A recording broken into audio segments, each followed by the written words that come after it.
Hi friends, welcome to Shanti home maker. ఈరోజు గుర్తు దొండకాయ కుర్మా ఎలా చేసుకోవాలో చూసేద్దాం.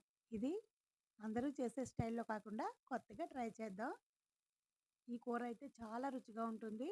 ఇందులో బూడిద గుమ్మడికాయ యాడ్ చేయడం వల్ల మరింత టేస్ట్ అనేది దీనికి వస్తుంది. ఈ బూడిద గుమ్మడికాయ కూరని ఎలా చేయాలో చూసేద్దామా.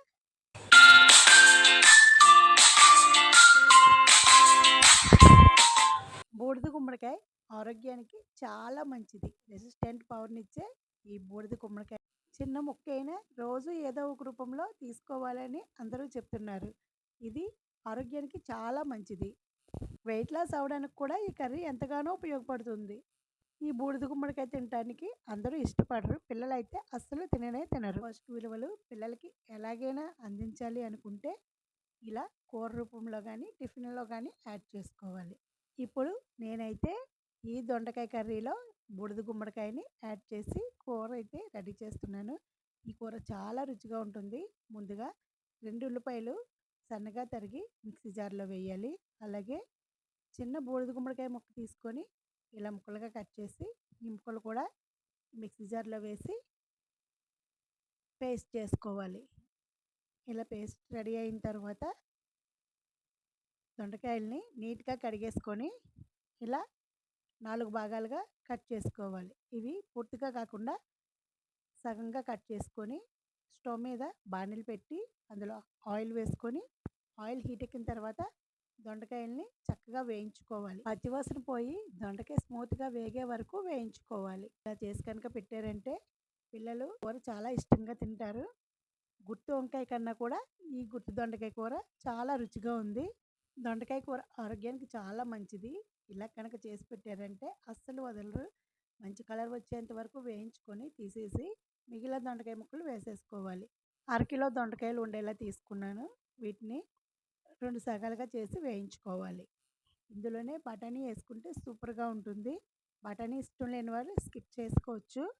ఈ బఠానీలో కొంచెం వేడి నీళ్ళు వేసుకొని ఒక అరగంట నాననిస్తే దీనికున్న గ్రీన్ కలర్ మొత్తం పోతుంది.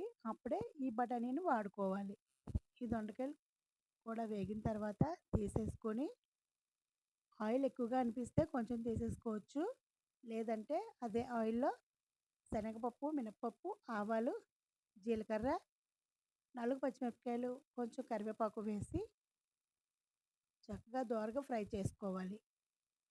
ఇలా ఫ్రై అయిన తర్వాత ముందుగా పేస్ట్ చేసి పెట్టుకున్న ఆనియన్, బూడిద గుమ్మడికాయ ఈ 2 వేసి పచ్చివాసన పోయేంత వరకు వేయించుకోవాలి.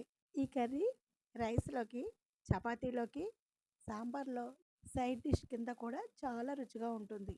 బూడిద గుమ్మడికాయ వేసామనే తెలియదు, కాకపోతే రుచి మాత్రం చాలా బాగుంది. ఒక 5 మినిట్స్ మంటని లో ఫ్లేమ్లో పెట్టుకొని మూత పెట్టి గోల్డెన్ బ్రౌన్ కలర్ వచ్చేంత వరకు ఫ్రై చేసుకోవాలి. ఇలా చక్కగా మొత్తం వేగిన తర్వాత ముందుగా వేడి నీటిలో నానబెట్టుకున్న ఈ బఠానీని శుభ్రంగా కడిగేసుకొని ఇందులో వేసి ఒకసారి గరిటెతో మొత్తం కలుపుకోవాలి. ఇలా కలుపుకున్న తర్వాత ఒక స్పూన్ అల్లం వెల్లుల్లి పేస్ట్ వేసుకోవాలి. వేసుకొని ఇదంతా మంచి వాసన వచ్చేంత వరకు బాగా గరిటెతో కలుపుకొని ముందుగా వేయించి పెట్టుకున్న ఈ దొండకాయలను కూడా ఇందులో వేసుకొని బాగా కలుపుకోవాలి. ఇలా కలుపుకున్న తర్వాత ఒక స్పూన్ కళ్ళు ఉప్పు, 2 స్పూన్ల కారం, కొద్దిగా మెంతికూర నీట్గా కడిగేసుకొని ఇందులో అలా తగిలిస్తే ఈ కూర అయితే మంచి రుచిగా ఉంటుంది. అలాగే కొద్దిగా పసుపు కూడా వేసుకోవాలి. ఇది మెంతికూర సీజన్ కాబట్టి మెంతికూర దొరుకుతుంది కాబట్టి వేసుకోవాలి. మెంతికూర దొరకకపోతే కనుక కస్తూరి మేతి అయినా వేసుకోవచ్చు.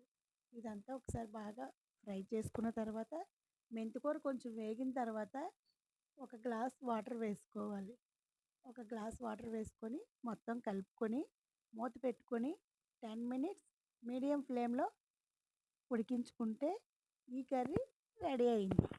ఇందులో దించే ముందు ఒక స్పూన్ మసాలా పౌడర్ వేసుకొని ఒక 2 మినిట్స్ గరిటెతో బాగా కలుపుకున్న తర్వాత కొంచెం కొత్తిమీర చల్లుకుంటే ఈ అదేనండి గుత్తి దొండకాయ కుర్మా రెడీ అయిపోయింది. పర్టిక్యులర్‌గా గుమ్మడికాయ జ్యూస్ తాగమంటే ఎవరు తాగనే తాగరు. ఇలా మసాలా కర్రీస్‌లో కొంచెం గుమ్మడికాయ పేస్ట్ వేశారంటే రుచికి రుచి, ఆరోగ్యానికి ఆరోగ్యం. ఈజీగా వెయిట్ లాస్ అవ్వచ్చు.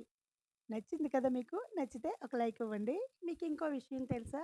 గుమ్మడికాయ తినడం వల్ల ఎంత కోపంగా ఉన్నవారైనా చాలా కూల్‌గా అవుతారంట. ట్రై చేసేద్దామా మరి? చివరగా చిన్న సలహా. నచ్చితే ఇంకొక లైక్ ఇవ్వండి. మనం మాత్రమే ఎదగాలి అనుకున్నప్పుడు మనం పడిపోతే పట్టుకోవడానికి ఎవరు ముందుకు రారు. అదే మనతో పాటు మన చుట్టూ ఉన్న వాళ్ళు కూడా ఎదగాలి అనుకున్నప్పుడు మనం పడిపోతే 10 మంది మనల్ని పట్టుకోవడానికి ముందుకొస్తారు. ఇదే కదండీ జీవితం. ఈ వీడియోని ఎక్కడ స్కిప్ చేయకుండా చూసినందుకు చాలా thanks. Thank you for watching. Keep smiling. Bye.